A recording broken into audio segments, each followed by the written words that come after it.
Buenas tardes, doctor, compañeros. En esta ocasión me toca hablar sobre el ACV hemorrágico. El ACV, o accidente cerebrovascular, es un síndrome clínico de origen vascular que se va a caracterizar por la aparición de signos y síntomas rápidamente progresivos debido a una pérdida de la función focal, con una duración mayor a 24 horas o que llevan a la muerte con ninguna otra causa evidente de origen vascular. Dentro de su epidemiología vamos a ver que esta será la tercera causa de muerte y la primera causa de invalidez. Vamos a ver que 15 millones de personas van a sufrir una ACV al año, 5 millones van a morir y 5 millones van a presentar discapacidad permanente. Con respecto a su prevalencia, se va a presentar a partir de los 65 años y se va a duplicar a partir de los 55. Y pues 1 de cada 6 personas van a presentar una ACV en su vida. Con respecto a la clasificación del ACV, pues como ya es conocido, se divide en dos, el isquémico y hemorrágico, siendo el isquémico el más común en un 80-85% y pues el hemorrágico siendo menos común pero con un porcentaje de 15-30% y una mayor mortalidad, siendo mucho más grave. En este caso vamos a hablar pues específicamente del hemorrágico, el cual se va a dividir en el intraparenquimatoso y subaracnoideo, siendo el intraparenquimatoso el más común, o el más frecuente en este caso. También se puede clasificar como hematoma epidural, que va a ser la hemorragia entre la dura madre y la tabla interna del cráneo. Como se puede apreciar en la imagen, va a presentar esa forma como de limón.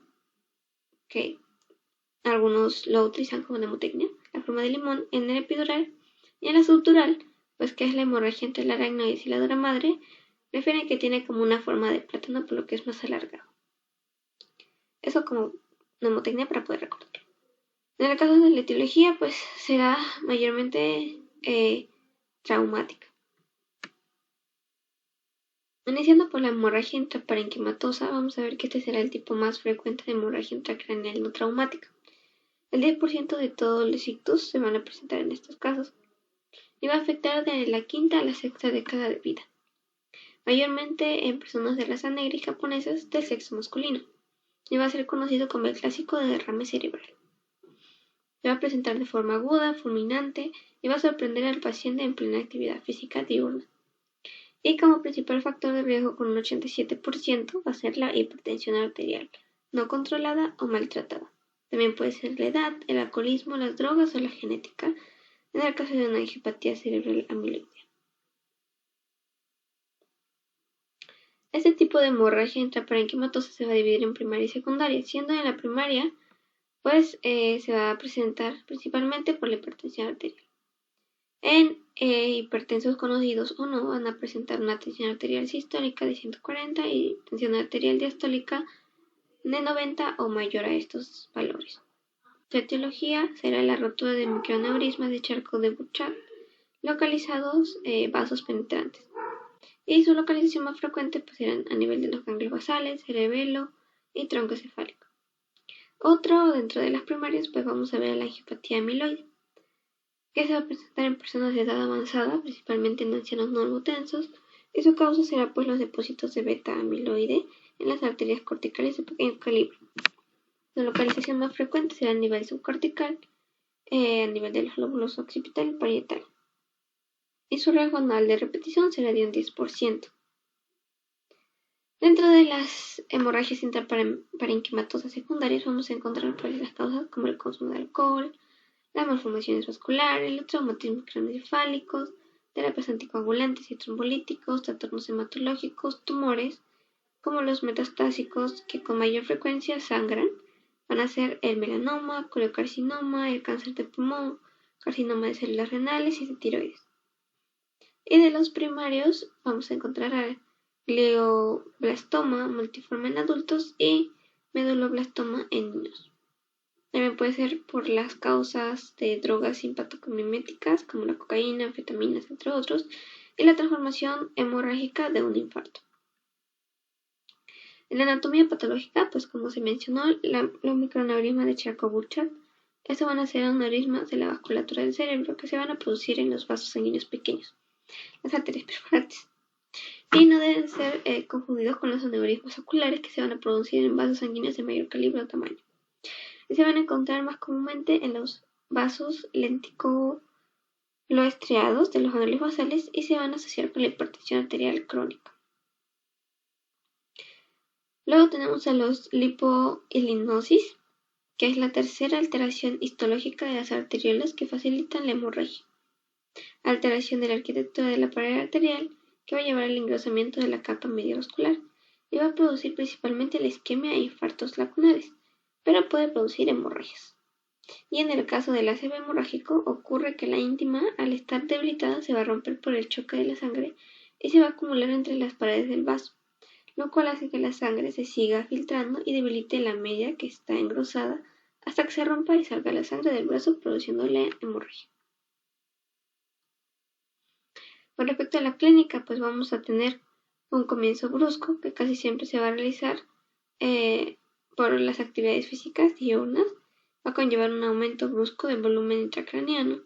El paciente va a presentar cefalea intensa, pueden presentar vómitos, deterioro progresivo y rápido a nivel de conciencia, y pues también los síntomas neurológicos con las diferentes localizaciones, siendo el más frecuente el nivel del putamen con un 35%, el nivel del tálamo un 20%, del puente un 5% y cerebelo un 10%.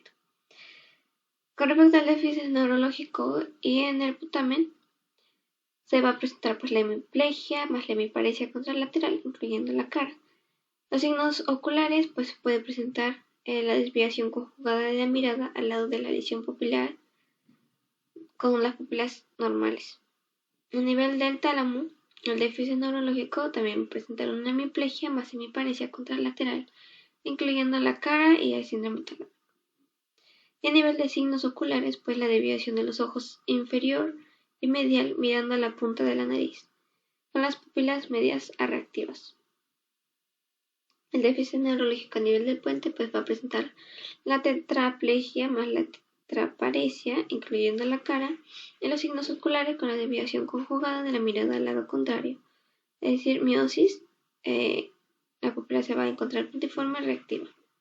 Otros también se puede presentar la postura de la descerebración.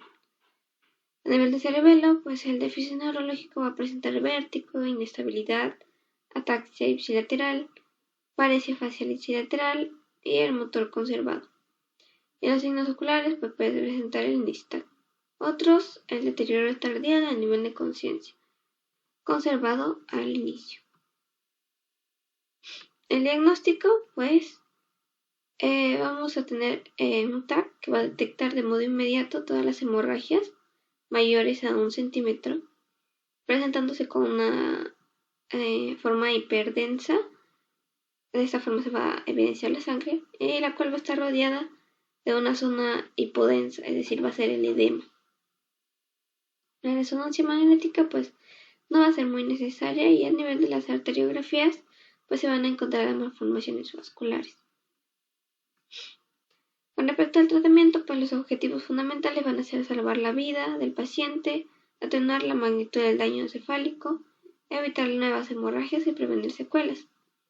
Se va a estabilizar al paciente, evaluar el nivel de conciencia de forma repetida, administrar antihipertensivos como el labetalol en bolo de 10 a 40 miligramos o mediante infusión continua de 2 a 8 miligramos por minuto, porque no se va a alterar la presión intracraneana. También al reposo absoluto del paciente, la cabeza elevada a unos 30 grados, la sedación suave, se le puede administrar analgésicos y antitérmicos, y pues la evacuación quirúrgica solo en los hematomas cerebrosos mayores a 3 centímetros con signos de compresión de tronco y en hematomas de tamaño medio de curso progresivo con una localización accesible, como los lobares y en pacientes no comatosos. El pronóstico pues en general es grave, con una mortalidad de casi el 50% a las 48 horas, y se va a relacionar con la ubicación de la lesión. El pronóstico será peor para las profundas, para las del tronco y aquellas que estén dentro de los ventrículos y o que produzcan hidrocefalia. También por el tamaño de la misma, los trastornos de la conciencia grave, lo cual nos puede mostrar una mortalidad de hasta un 90% ingresando en coma. Y la intensidad y duración de la crisis hipertensiva. Continuando con la hemorragia subaracnoidea, pues vamos a ver que esta va a afectar a adolescentes y adultos jóvenes. Va a predominar las rupturas del aneurisma del polígono de Willis. Su incidencia va a variar entre el 10 al 20% de casos y será presentando un 100.000 al año. Será de ligero predominio en las mujeres y va a presentar el 1 al 2% de los casos de ACV. Con respecto a la etiología, pues vamos a ver que la causa más frecuente de la hemorragia subaracnoidea será el traumatismo encefalocraneano. Luego, otra causa más frecuente de la hemorragia subaracnoidea espontánea será la ruptura de las aneurismas oculares intracraneanos en un 75 a un 80%. Las malformaciones vasculares de un 4 a un 5%, causas desconocidas de un 14 a un 22%, y otras pues como las vasculitis, coagulopatías, neoplasias, trombosis venosa y pues las extensiones que pueden presentar. Estos aneurismas pues van a ser dilataciones anómalas de la pared vascular arterial por la alteración de la capa media y elástica interna. La pared se va a debilitar con el riesgo de la ruptura, tener una prevalencia de un 5%. Como factores de riesgo de aparición vamos a tener las causas genéticas, el tabaquismo, la hipertensión arterial, la coartación de la aorta, el síndrome de poliquistosis renal, la enfermedad de Marfan, entre otros.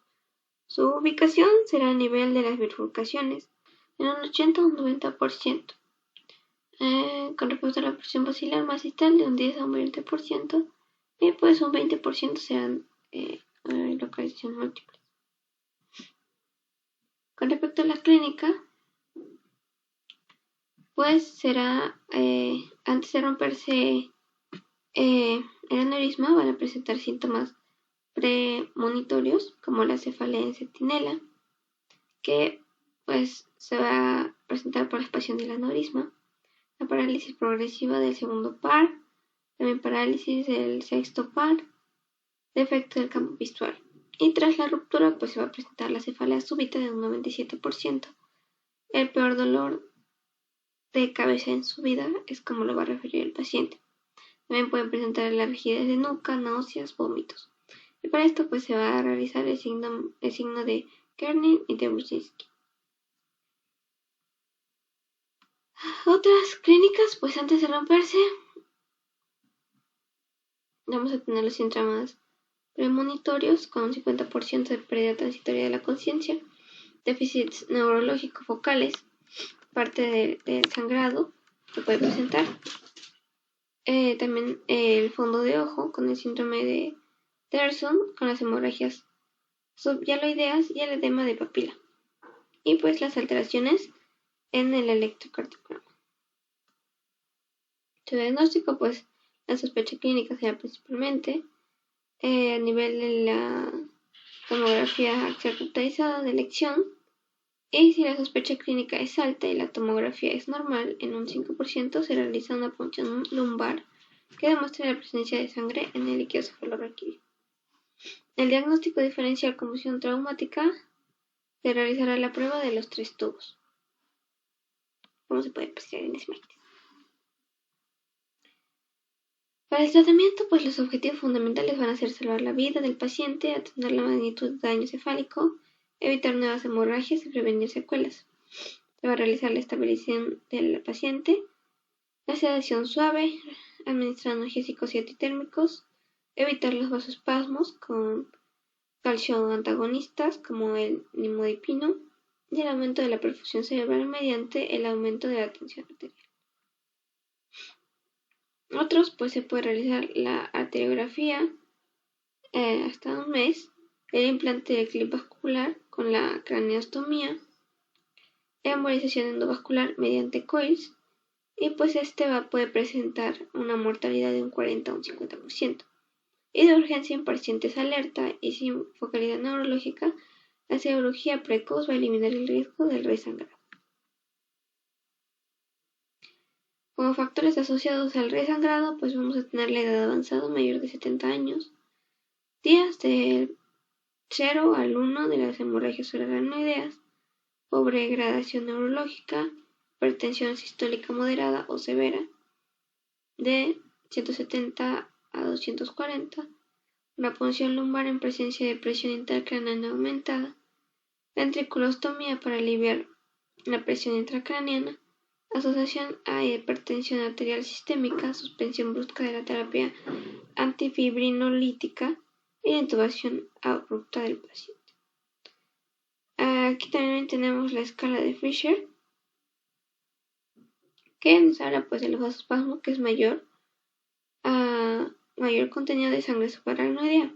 En este sentido, pues la escala de Fisher va a graduar el contenido de la sangre de la hemorragia subaracnoidea y se relaciona con la probabilidad de desarrollar vasoespasmos y por ellos, pues, las complicaciones isquémicas. Se va a dividir en 4 grados y pues los hallazgos a nivel de la tomografía axial computarizada. En el primer grado, sin evidencia de hemorragia, el segundo grado, con la hemorragia subaracnoidea menor a 1 milímetro con un grosor y un coágulo menor a 5 por 3 milímetros. En el grado 3, la hemorragia subaracnoidea mayor a 1 milímetro de grosor y un coágulo mayor a 5 por 3 milímetros. En el grado 4, la hemorragia subaracnoidea como una hemorragia interventricular o parenquimatosa, siendo la más grave. Y eso sería todo. Muchas gracias.